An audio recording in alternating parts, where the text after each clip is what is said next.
press record. That's okay.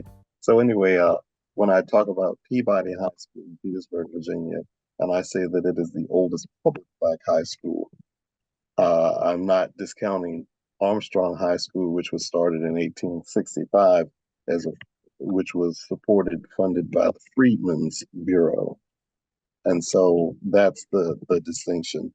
Uh, the Peabody idea was conceived about 1868, 1869, and it started in 1870.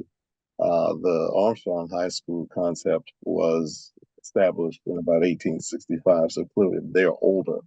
But Peabody was, and I say allegedly because I don't have all the records, but the reason that I say allegedly the oldest is because Paul Laurence Dunbar High School in Washington, D.C. professes to be the oldest public black high school in the United States.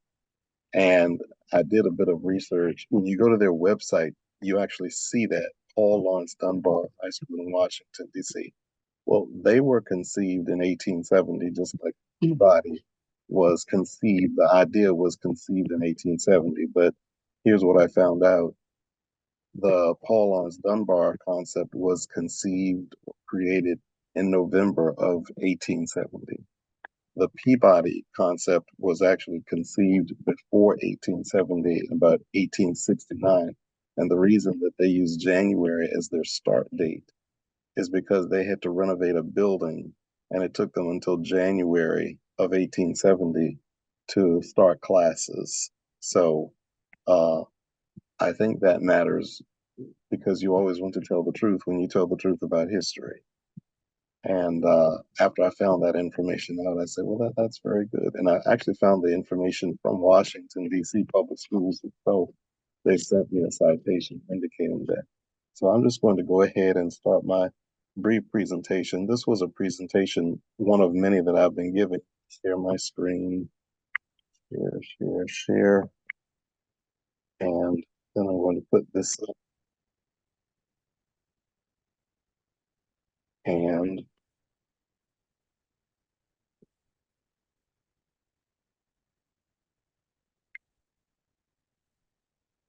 uh, my presentations are all entitled When We Were Young, Gifted, and Black, and Our Historic Perspective of Peabody High School, 1870 to 1970. And in this particular one that I gave 2 weeks ago on February the 4th, it was about outstanding Peabody alumni, outstanding academic curriculum, and outstanding academic connections. And so that's me, right? And I always say, this is what I talked about on October 24th of last year. I talked about the significance of Peabody High School. And I'm going to go through this because I know I only have about 15 minutes or so. On November the 9th, I talked about the repurposing of Peabody High School located in Petersburg, Virginia. On December the 19th, I talked about the significant alumni of Peabody High School and their contributions to the larger community. And on that Sunday, I propose to talk about the greatest confirmation of the national historic significance of Peabody High School and the connections of Peabody High School and the historic First Baptist Church, Harrison Street, Petersburg. That's where the first school classrooms were in the church.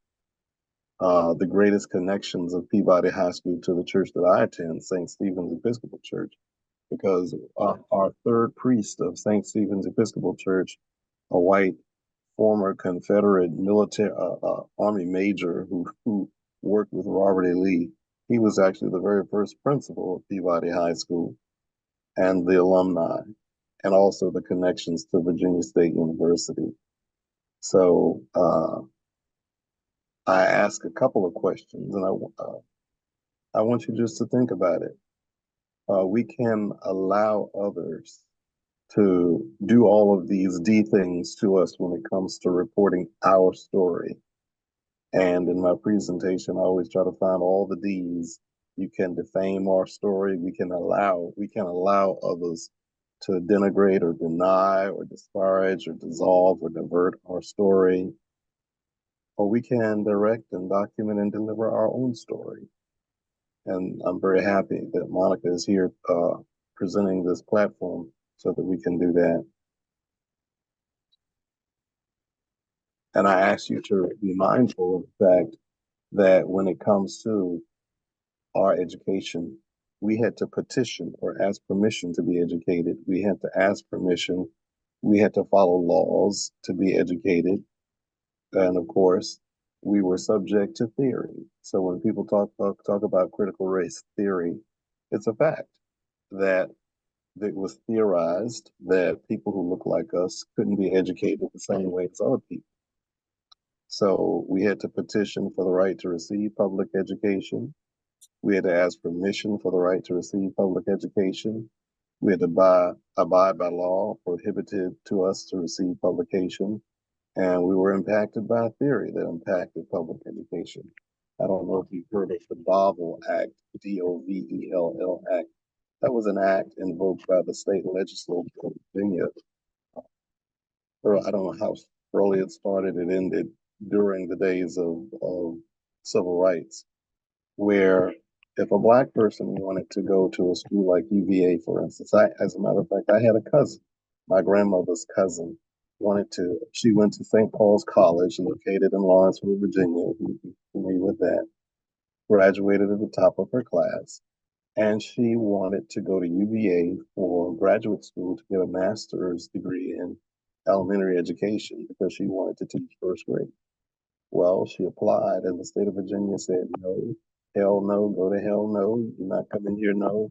But we're thankful to take your daddy's tax dollars that the state of Virginia charges him so that we can use them. But you can't come here. But you know what? We will pay you to go to New York University. We will pay your travel to New York University, your stipend to live, your housing, your tuition. We'll pay for your books. We'll pay for everything, but you're not coming to UVA.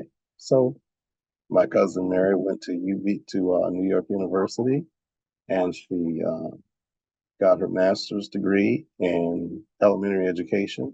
And then she taught in White Plains, New York for a number of years and then moved back to Petersburg.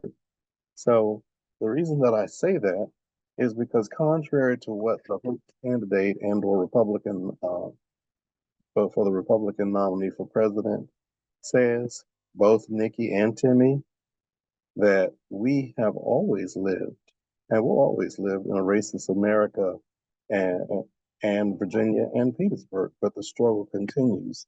And so here's what I want to do. I'm not going to risk clicking on this link, but I'm going to go down here because this one is already set and it was so good. This is about 2 minutes. This is about 3 minutes, but you've got to hear this if you haven't heard it. Country. Let me take off my hat. A lot of politicians make the ridiculous argument that America is not. First, let me say, can you hear that?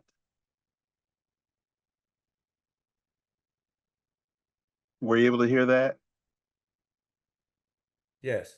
Okay. Yes. I just wanted to make sure that the technology was working. Okay, here we go. Please enjoy this denial of the truth. I just thoroughly enjoyed it.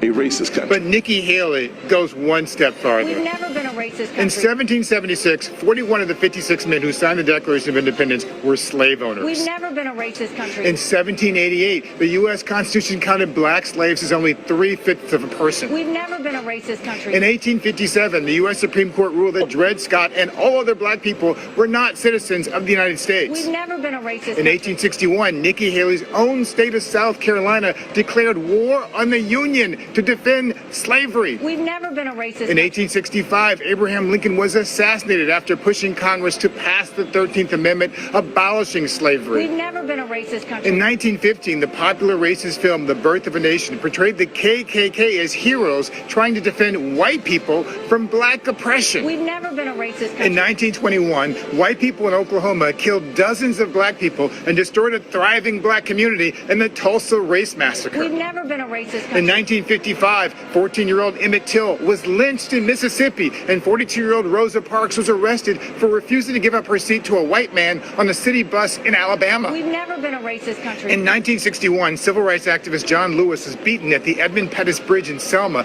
just for demanding the right to vote. We've never been a racist country. In 1963, 4 black girls were killed in a racist church bombing in Birmingham, Alabama. We've never been a racist country. In 1968, Dr. King was assassinated in Memphis, Tennessee. We've never been a racist country. In 1976, Ronald Reagan ran for president, blaming welfare queens for white people's problems. We've never been a racist country. In 1986, Reagan vetoed a bill to impose sanctions on the racist apartheid government in South Africa. We've never been a racist country. In 1988, George Bush ran for president with a racist campaign scaring white voters about a black inmate he dubbed Willie Horton. We've never been a racist country. In 1989, Donald Trump called for the execution of 5 black and Latino teenagers wrongly accused of raping a white woman in New York Central Park. We've never been a racist country. In 1992, an all-white jury acquitted 4 white police officers for the videotaped beating of Rodney King. We've never been a racist country. In 2005, President Bush took days to respond to Hurricane Katrina when it struck the mostly black city of New Orleans. We've never been a racist country. In 2011, Donald Trump launched a 5.5-year campaign questioning Barack Obama's birth certificate. We've never been a racist country. In 2015, a 21-year-old white supremacist in Nikki Haley's home state of South Carolina murdered 9 black people at the Emmanuel AME Church in Charleston. We've never been a racist country. In 2020, Donald Trump tried to throw out millions of black votes in Atlanta, Detroit, Philadelphia, and other cities. We've never been a racist country. And in 2024, white people in Iowa voted to return a twice-impeached, quadruple-indicted insurrectionist to public office. We've never been a racist country. Even in Nikki Haley's own I life. faced racism when I was growing up. But aside from that, We've never been a racist country.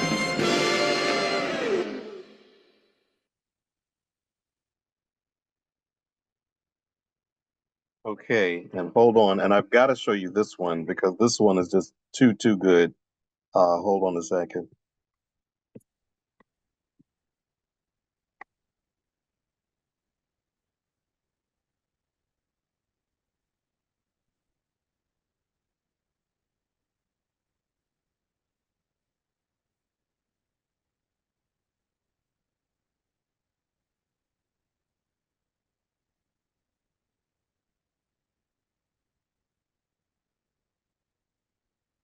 I recall walking into an office building just last year after being here for 5 years on the Capitol.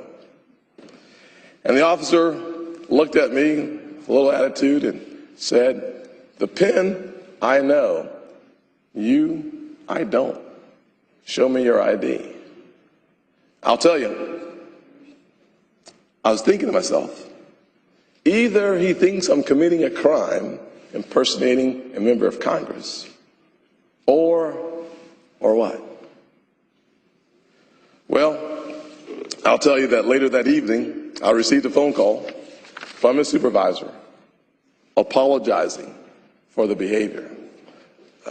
Mr. President, that is at least the 3rd phone call that I've received from a supervisor or the chief of police since I've been in the Senate. So while I thank God I have not endured bodily harm, I have, however, felt the pressure applied by the scales of justice when they are slanted. I have felt the anger, the frustration, the sadness, and the humiliation that comes with feeling like you're being targeted for nothing more than being just yourself.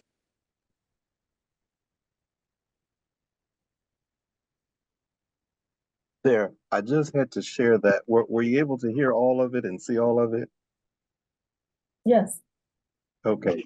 I just had to share it to show its stark contrast to someone like Tim Scott saying America has never been a racist country when he alone stood there and talked about America being a racist country and what has happened to him. And I just don't know about politicians.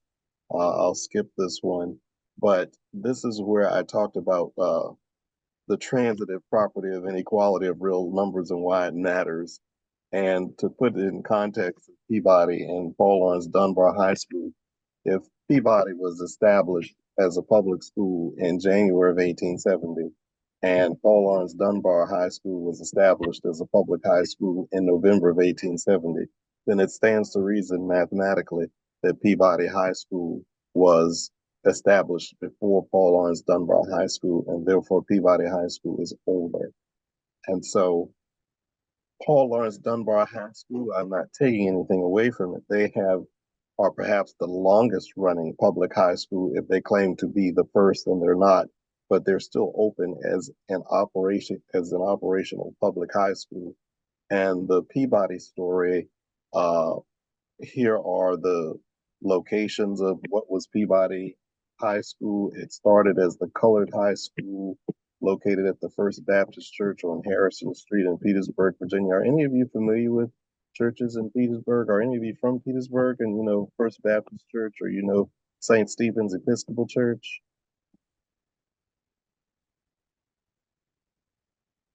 Okay. Well, there were four locations of Peabody High School. Again, the first being the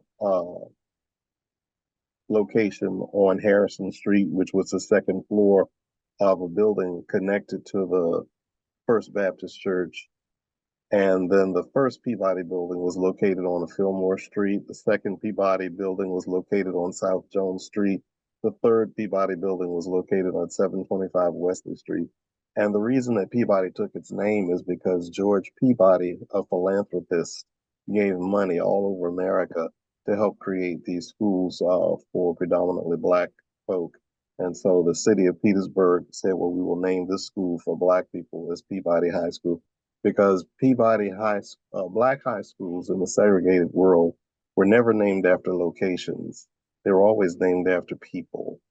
And here's the marker that stands at the corner of Harrison Street and um, uh, Liberty Street in Petersburg, establishing the significance of Peabody High School. Uh, Can I ask a question? sure, you can.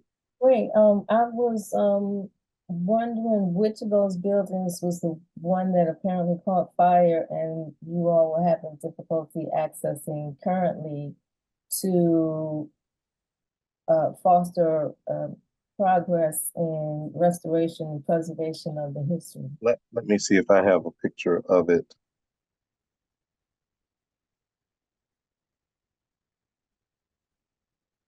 Okay, and this one I don't have a picture of. I can bring it up, but the one that happened to was the Peabody building located on Wesley Street. And the building, what happened with Peabody was the building, the in 1870, Peabody became known as the Colored High School. 1873, it changed. 1874, it became Peabody High School. In 1970, Peabody High School ended, and it reverted to Peabody Junior High School. And when I was old enough, I went to Peabody Junior High School. My mother went to Peabody High School.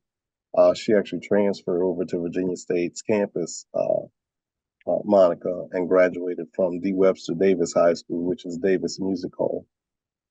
She uh, graduated from there. My aunt graduated from Carver High School in Chesterfield County because she got married early. And my aunt stayed in Petersburg and graduated from the Peabody High School. But the building that you're talking about is the third building. There was the Jones Street building, which is the historic building. And then just around the corner from it is the Peabody building that you see now. And in 1970, it became Peabody Junior High School. Somewhere in 2000, it became Peabody Middle School. In 2017, the public school system closed its doors and gave it back to the city, and the city just allowed it to crumble. And it could be very useful. It could be useful the way that these historic high schools are repurposed, such as the historic Southside High School, the Moton High School in Prince Edward County, Virginia, the Carver High School building located in Chester, Virginia, the Ralph Bunche School. Here is Paul Lawrence Dunbar Middle School for Innovation located in Lawrence in Lynchburg, Virginia. And of course, here is Paul Lawrence Dunbar High School. And if you can see this in Washington, D.C., it says Paul Lawrence Dunbar is the first high school to serve African Americans in the United States. And that is simply not a truthful fact. All right. Thank you so very much. And so that's it. I know I don't have much time, but that's just it. The way that I end this story, we continue to talk about Peabody. We continue to talk about the R story of Peabody. We continue to talk about Black high schools across America and all that goes with educating Black folk in America. And this is what the 1920 Peabody building looks like. Only this building stands. This building burnt down in 1967. And of course, this is the old Harris Hall in Virginia State. So with that, I thank you. And I'm going to stop sharing now. Thank you so very much for the presentation. Let's give him a round of applause. Thank you again for sharing that information. Let me well, As a matter of fact, I'll make the slides available and also a link so that you can see my musical montage about Peabody High School. Okay, thank you so very much. If it's okay, I'm gonna allow Brother Kevlon to go ahead and do a presentation and then questions, or would you like questions now? Because I know you had some time constraints. Would you? So how? No, he can go and I can stay on. Okay, wonderful. So Brother Kevlon, are you ready? Yes, I'm glad Brother Lewis came before me because I too am an historian, not historian, our historian. And I'm glad he explained the time frame between Peabody, Dunbar, and Armstrong. You got to get the language right. For example, in Richmond, the first charter Black bank in the United States is the Grand Fountain United Order of True Reformers. That's before Mega Walker, that's before Tulsa, Oklahoma, but it's not the first to open its doors. So you got to get the language right when you talk about Armstrong, Dunbar, and Peabody. I'm going to talk about Armstrong High. I'm a graduate of Armstrong High. I changed my name in 1991, which would make me 33 years old. Actually, I'm twice that age, a little more than that. So you cannot start from the time I changed my name. You have to look at my birth certificate. Same with Armstrong. You cannot start in 1909 when it changed its name. You got to go back to its founding. Armstrong was founded before slavery was abolished in the United States. Slavery was abolished 1865. It had to be ratified by 3/4 states. That was December 1865. Armstrong was founded September 1865, 3 months before slavery was abolished. And I was telling a young elder that today, I'm an elder too, but this guy's 90 years old. And I was telling him how old Armstrong was. He didn't believe it. When you tell us to go to school, I'm sure you didn't mean for us to bring back the same old lies we're told to you. So I'm going to keep the record straight. I'm going to show proof how old Armstrong is. Exhibit A. I'm new to this technology, so I hope I do it right. Exhibit A. Share. Good. Exhibit A. So a lot of time I talk, I'm way out there, so I have to substantiate. So this is from the State Library. And I knew Armstrong was founded in 1865, but I wanted it in writing. So I contacted the Library of Congress. My birth name is Moir Al-Kebelon Akil. So here's her response to me. Thank you for your telephone call and email regarding Armstrong High School. According to the history of Armstrong High in an undated student handbook, the school was founded September 1865 by the Freedmen's Bureau, which Brother Lewis just said just now.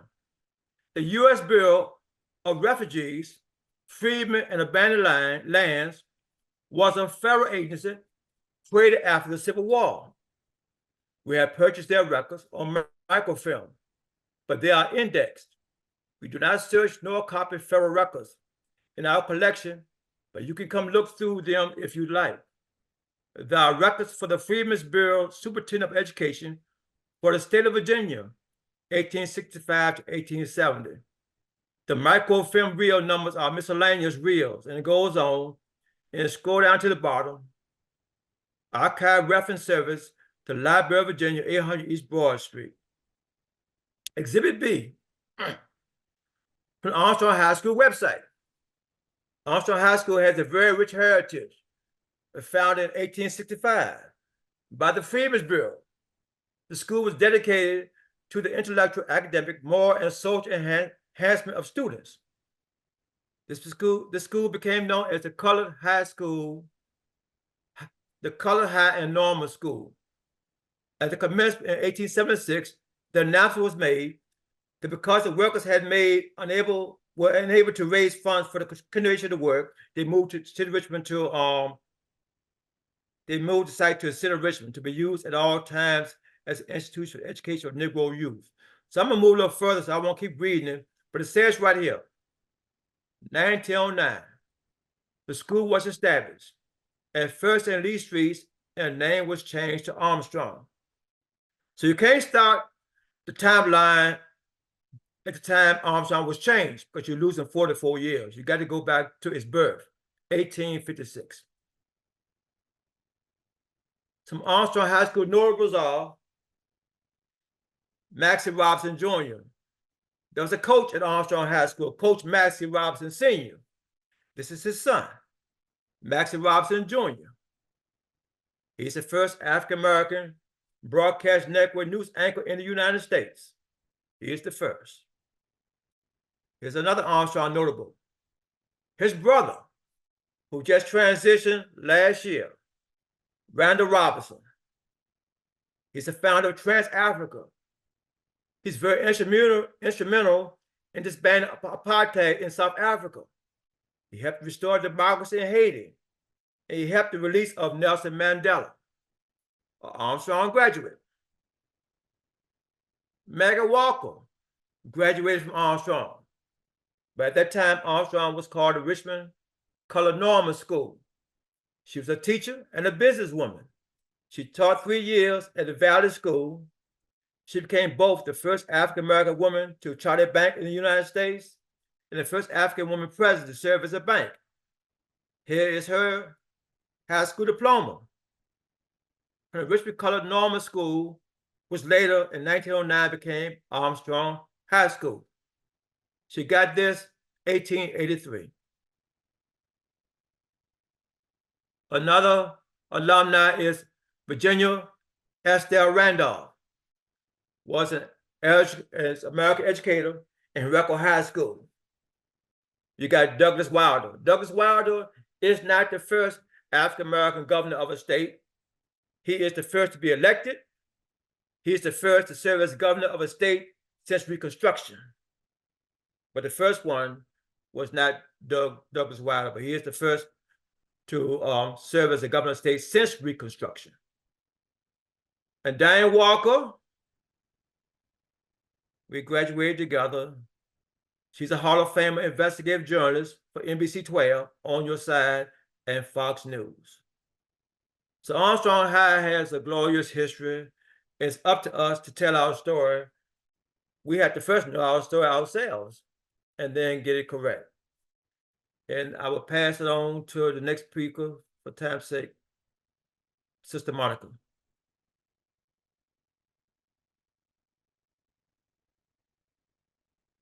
Let's give Brother Kevlon Stop share. applause, and thank you all so very much. I'll just kind of just piggyback on some of the comments, and then if you all have any questions or guests, I look forward to it. Just raise your hand, and we'll if you're not already unmuted, we'll help you to get unmuted. But I found these conversations so wonderful, so fascinating in my exploration of these spaces and places. First, for example, First Baptist Church being the first site of Peabody High School. I went to visit, and there were like 5 historic markers around that church. It was amazing to just go visit, and one of them had to do with the Virginia Voters League, which tied me back to Hickory Hill because one of the principals of Hickory Hill, one of the most famous principals of Hickory Hill, um, was one of the founders of the Virginia Voters League. And then there was the Peabody Historic Marker, part of the Civil Rights Education Trail. So all of those things were inspirational. And thank you so much to Kevin about change names, because and also Dr. Lewis about schools being named after people versus locations. So I find that interesting that Hickory Hill was actually named after a place versus a person. And in this exploration, one of the things that I discovered that Hickory Hill, although we say it is the oldest elementary school in Chesterfield, might be the oldest elementary school in Virginia. So if you do a basic basic Google search, it seems like Hickory Hill was founded in 1850, so it goes back quite a ways. And it beats that Google search. So just interesting kind of facts. But I think they're very important in an age where we're building new schools and reducing the size of libraries and limiting the access to libraries in lieu of basketball courts, for example. Being a teacher and being a substitute teacher, I've gone around to many schools and noticed that in the construction of schools, like the libraries are going away. And so I guess, maybe that's why I'm very interested in making sure as it has been articulated, and we're so grateful for these 2 presentations about education and history. So I see a couple of questions coming across.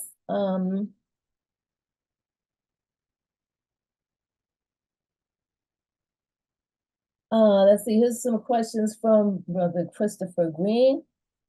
How and where does somebody mentioned repurposing, and how and where does that process start?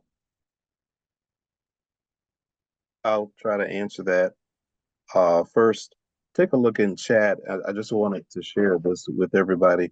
In chat, do you see where I have put Peabody High School video tribute? And there's a link there. At some point, copy and paste that and enjoy the 10-minute musical historical video I put together for Peabody High School. I'm kind of proud of it. It's gotten over 1,200 views so far. So I'm pretty proud about that. But it's very frustrating, and when you don't take time to be straightforward, you get acid reflux and you get gas, and then you can't put the words out. And so, full disclosure, we have some city leaders who want to take our Peabody campus and turn it into apartment complexes and turn it into a loft apartment. That's what they want to do. And they want to do that so that they have ways of Build a website in 2 minutes, 38 seconds using AI. Just add seconds. Was that you? That Do was I? Oh, okay. Well, but some localities get it.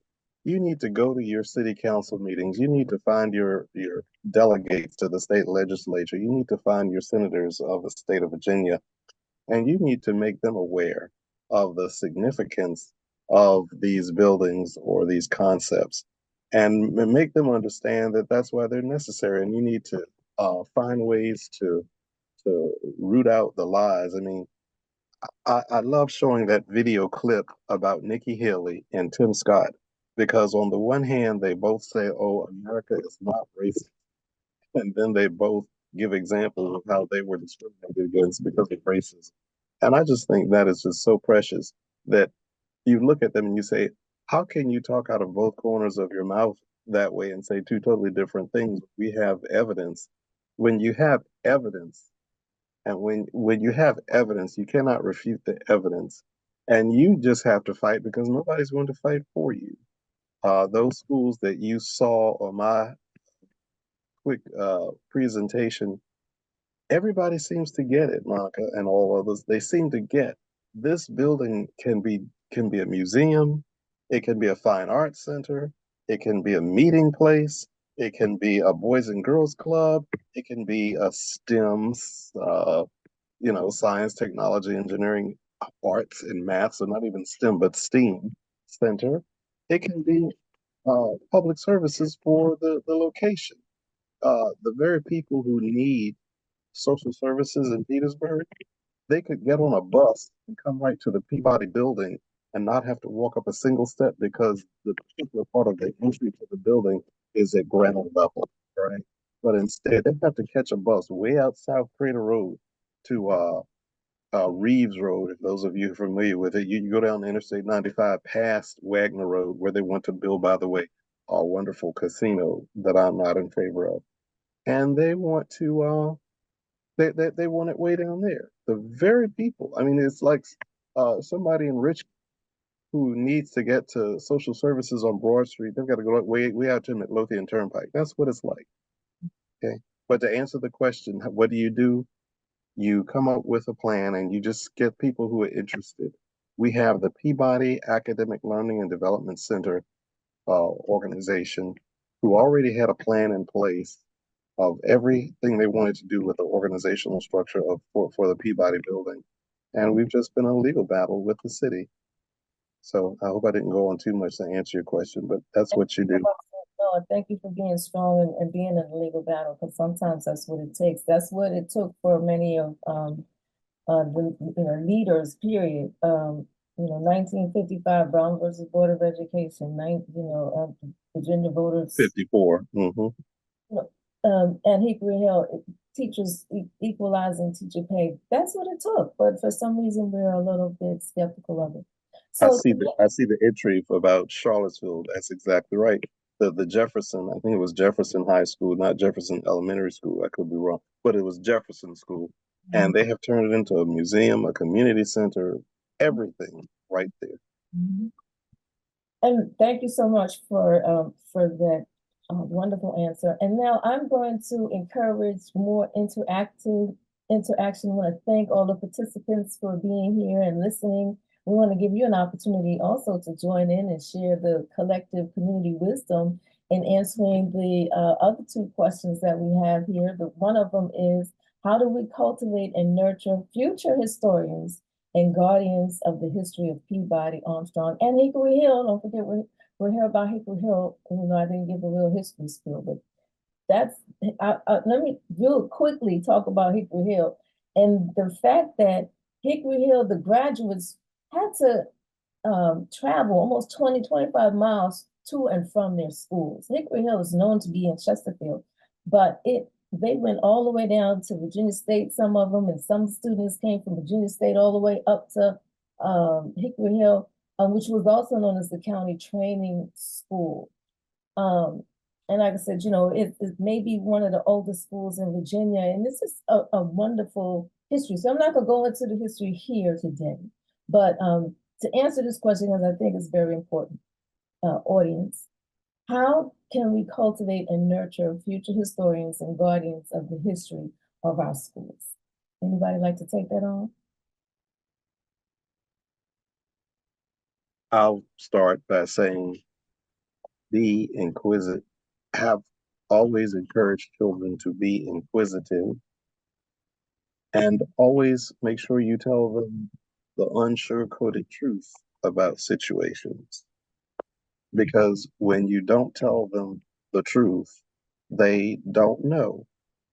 I teach at Virginia State University, and I'll tell you this, I always involuntarily chuckle when I'm driving along Dupee Road back out to Colonial Heights Boulevard, and I see Black students just casually walking up and down Colonial Heights Boulevard or Dupee Road.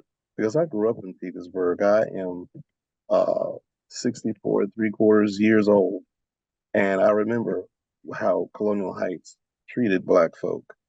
And you just didn't walk in Colonial Heights if you were Black. You barely drove through Colonial Heights. If you did, you were driving to Richmond, because you certainly weren't going to stop in Colonial Heights unless you worked in somebody's kitchen or unless you worked in somebody's yard as their gardener. And so, yes, that is correct. about what Colonial Heights was called. But now to see it, if I were to stop some of those students today and tell them, they would look at me like I was crazy because they have no context of history. And that's what you do. And not only do you do it to indoctrinate them to dismiss everybody else's history, but you must tell our story. Don't talk about history. History. Talk about our story. You saw the title of my presentation, the Our Storic Perspective of Peabody High School. Because if we don't tell our story, it will be either diminished or wiped out. Uh, so I hope that answers that question to some. Real quick, Ms. Brother Yeah. Green, ask your last question and make a statement. Go You acknowledge me? ahead. Christopher Green. Oh, Christopher, go ahead. Oh, well, thank you, Dr. Lewis. I appreciate that. My name is Christopher Rashad Green. I'm a community organizer in Petersburg and Richmond areas. And yeah, I posed a question about the guardians because I know in our society is like now it's like everything is monetized. It's like you've got to try to see how we can monetize everything, even like career choices for students in our universities. And like you shared, I was cultivated. My mother actually got me interested in history. So I've always loved history ever since I was a child.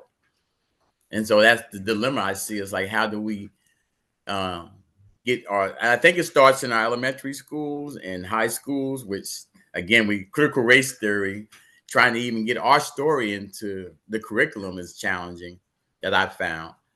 But I think it starts at the beginning. You have to expose them, like you said, to the truth and constantly cultivate our students. I wish I could be a part of like our elementary school or part of that curriculum piece where I had a magic wand and I was like change everything. It's like, no, this is what's really happening. Even when I was a child, they didn't want to talk about our indigenous people. I used to question our history teachers and they were reluctant, didn't really want to talk about the indigenous history of this country. So I like, and it's still going on today.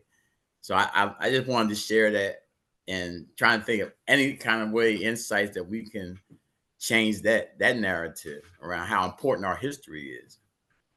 Thank you. Thank you so very much for those comments.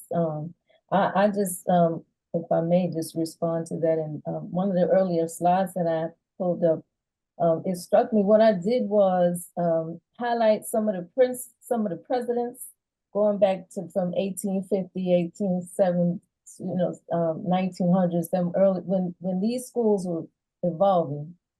The things that were going on at that time frame were very interesting. But one of the things that I found very interesting was that despite all of that, despite it being before the Civil War, despite it being during enslavement, despite the Fugitive Act, despite banning learning, Nat Turner time, we were still doing our thing.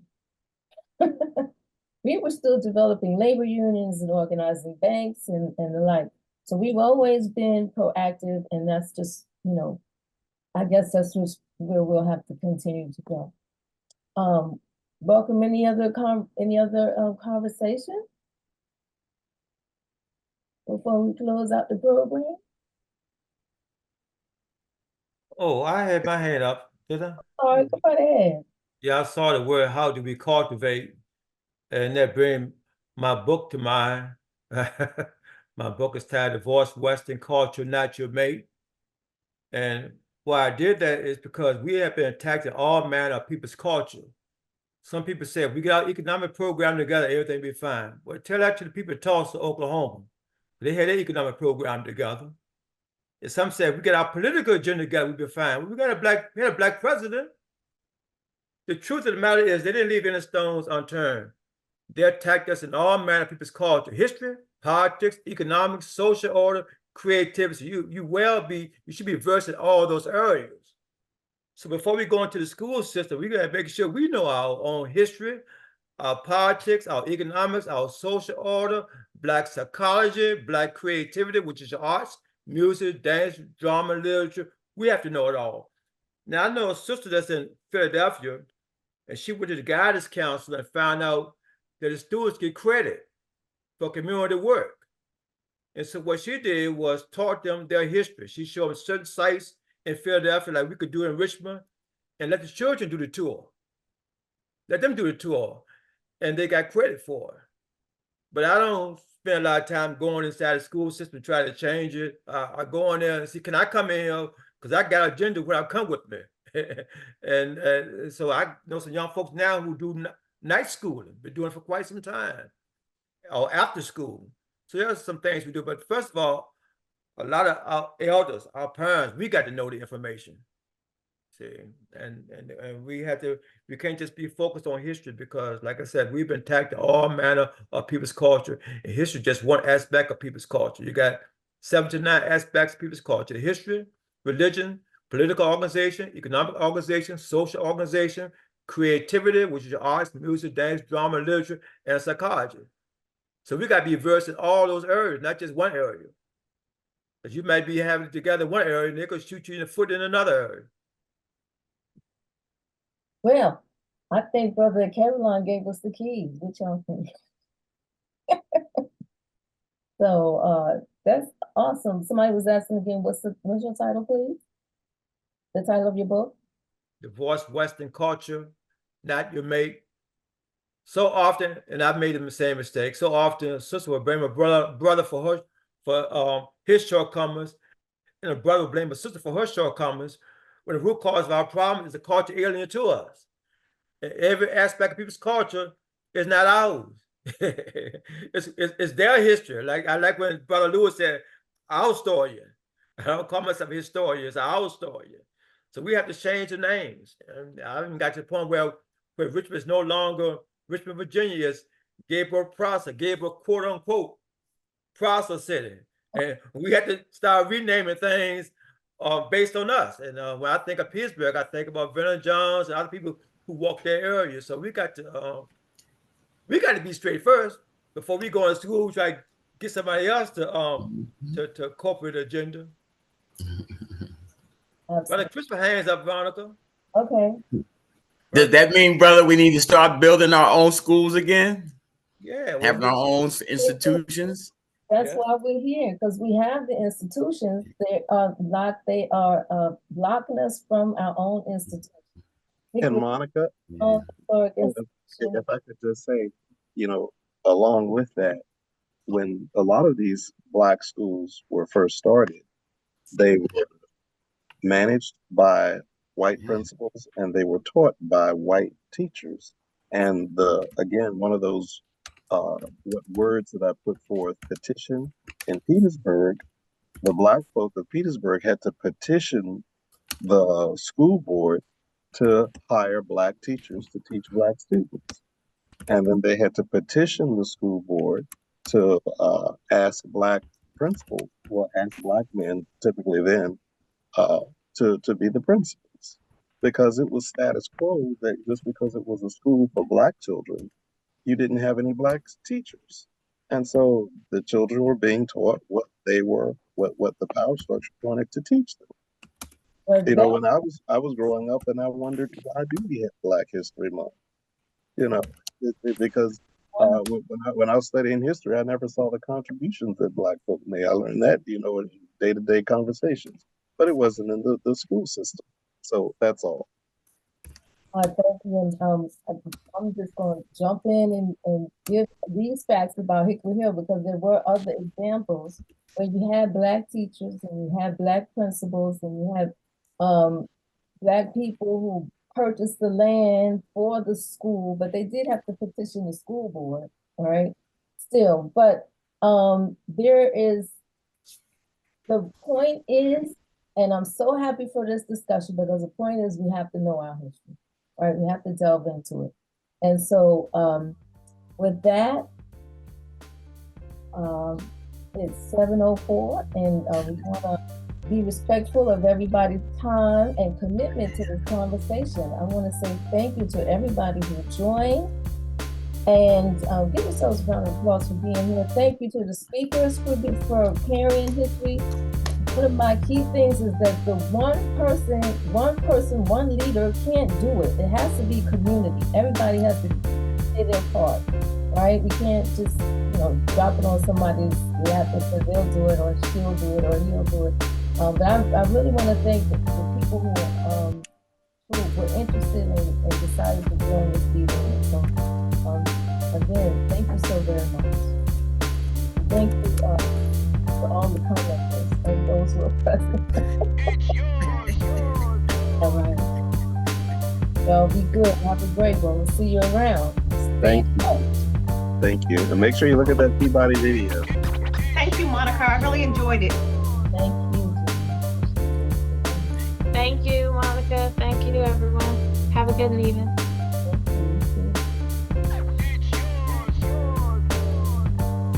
Thank you, Monica. Talk to you all later. Thank you, Monica. You should have added Maggie or Walker. I would have spoke, but next time. Okay, Mary. Thank you. Will do. Okay. Thank you for inviting me.